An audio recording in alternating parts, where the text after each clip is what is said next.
நீயும் தான் பலராமா. உன் குறும்புத்தனத்தை இங்கே காட்டாதே.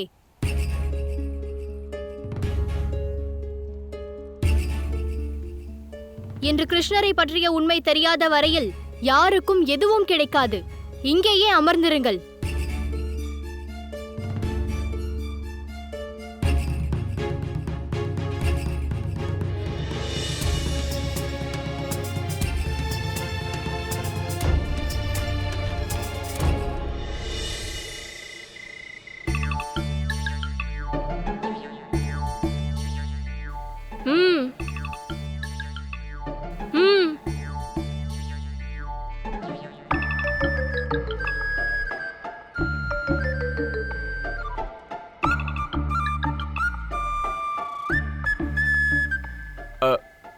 யசோதா, பிடிவாதத்தை விட்டுவிடு. இதோ பார், இரவு நேரம் நெருங்கிவிட்டது. இப்போதாவது ஒன்றும் கிடையாது. நான் கோபத்தில் இருக்கிறேன். இப்பொழுதாவது உண்மையை கூறுங்கள்.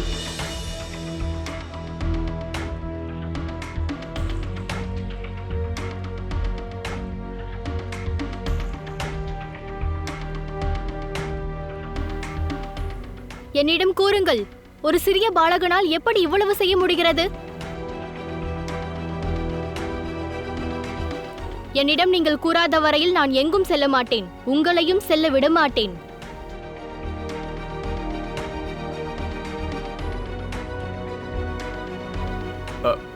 யசோதா, நீ இவனுடைய தாய். நான் அவனது தாய். எனக்கு உரிமை உண்டு. தெரிந்து கொள்ளும் அதிகாரம் எனக்கு உண்டு.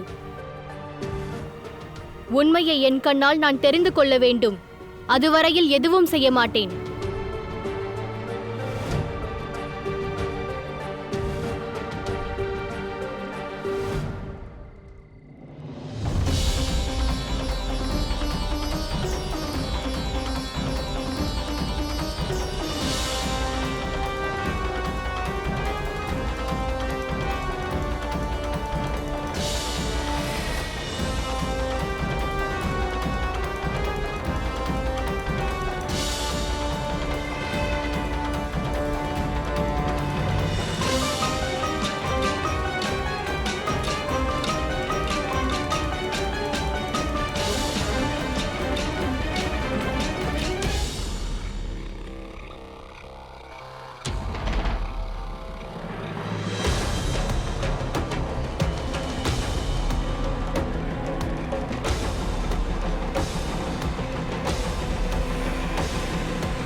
சாப்பாடு கொடுக்காததால் அங்கே பாருங்கள், கண்ணன் மண்ணை சாப்பிடுகிறான்.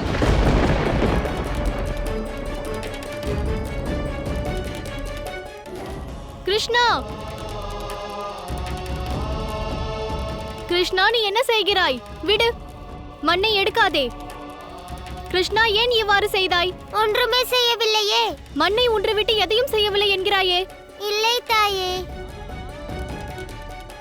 நான் என் கண்ணால் பார்த்தேனே, நீ அங்கு மண்ணை சாப்பிட்டாய். சரி, இப்பொழுது தெரிந்துவிடும். வாயை திற. இல்லை தாயே, வேண்டாம். நான் மண்ணை சாப்பிடவில்லை. சாப்பிடவில்லையா?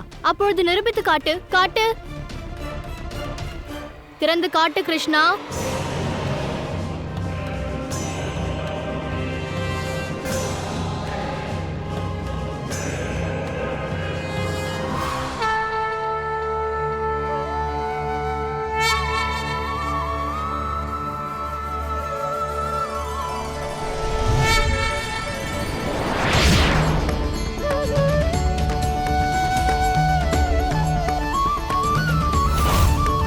अच्युतं केशवम्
ஸ்ரீ நாராயணா, ஸ்ரீ நாராயணா, ஸ்ரீ நாராயணா.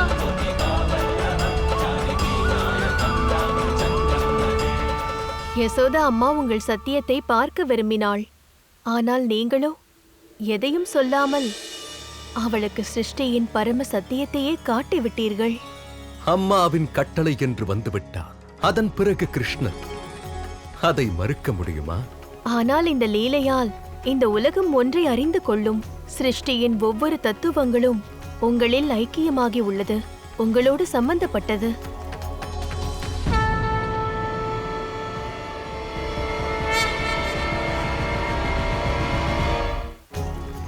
சிருஷ்டியின் எல்லா இடங்களும் உங்களுள் ஐக்கியமாகி உள்ளது, உங்களுக்குள்ளேயேதான் இருக்கிறது. ஆனால் மாயை ஒரு பிரம்மையாகும்.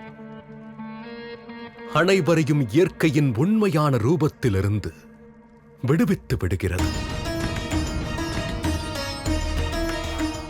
இந்த மாயைதான் ஓர் பிரம்மையை உருவாக்கி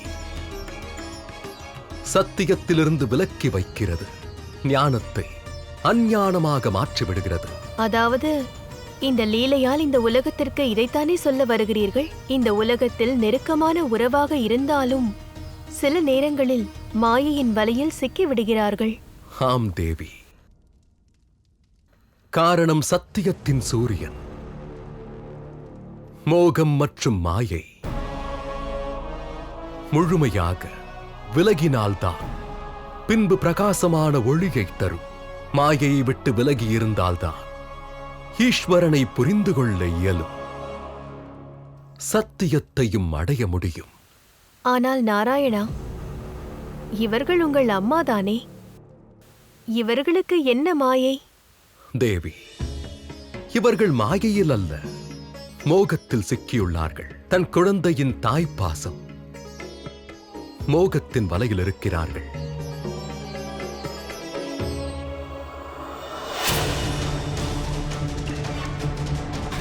என்ன இது ஈஸ்வரா? எனக்கு இவன் வாயில் என்னவெல்லாமோ தெரிகிறதே.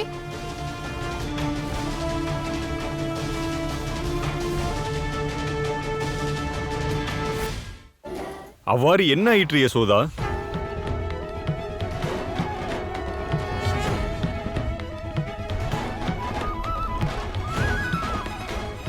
கிருஷ்ணன் வாயை திறந்தவுடன் நீ கோகுலத்தையே பார்த்தது போல் பிரமித்து நிற்கிறாயே.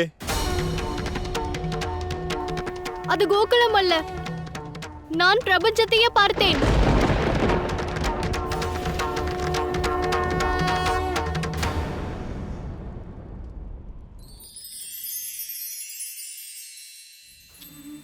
எப்பொழுது ஒரு பக்தன் தன்னுடைய கடவுளை வேண்டுகிறானோ, அவர்களை பூஜித்து அர்ச்சனை செய்கிறானோ, அப்பொழுது முழு சிரத்தையோடு மற்றும் நம்பிக்கையோடு அவரை ஆராதிக்கின்றான்.